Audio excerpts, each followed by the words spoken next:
morning sa lahat. Happy Sunday everyone. Good morning po.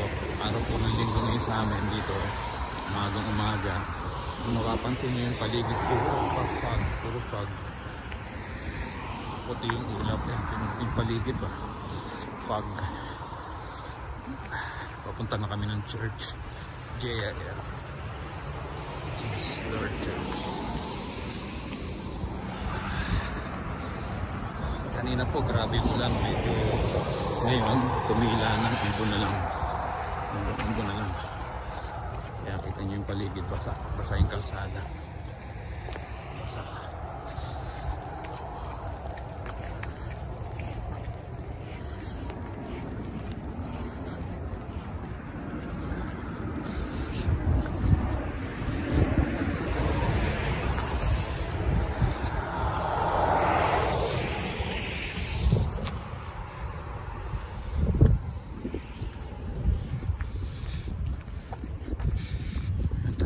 Sa kabila.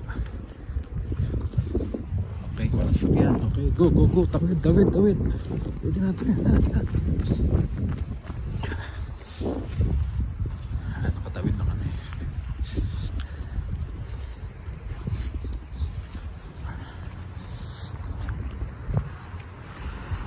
Lamig. Grabe. Nagyayelo yung kamay ko. Sobrang lamig. Grabe.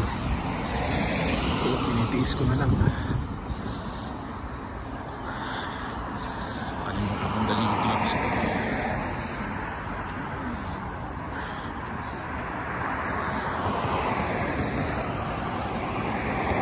Malambon. May mga dahon na wala ng mga puno, wala ng mga dahon. Ubus na. Dahil nga nung sa winter. Pero after ng spring, tutubo na naman yan hanggang mag-summer.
Snow o wala, ang mga dahon niya nandun pa rin, kapit na kapit, hindi mo na matatanggal, hindi mo na lalalagas. Yun yung ang pine tree,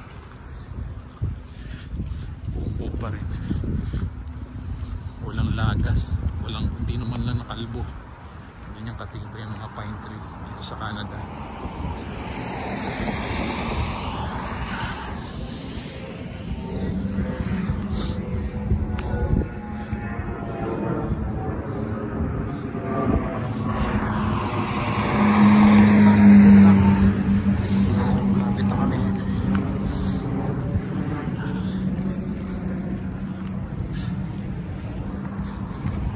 Hindi na lang.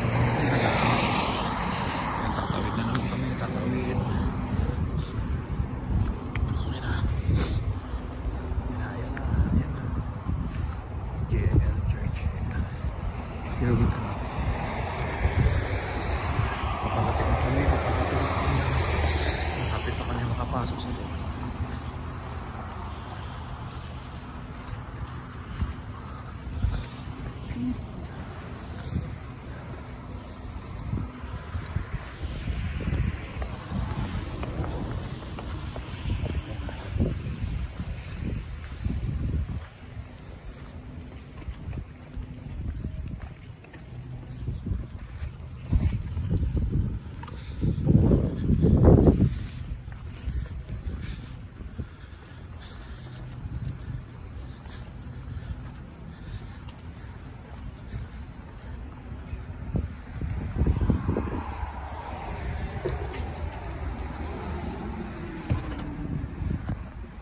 Okay, bye-bye. See you next time.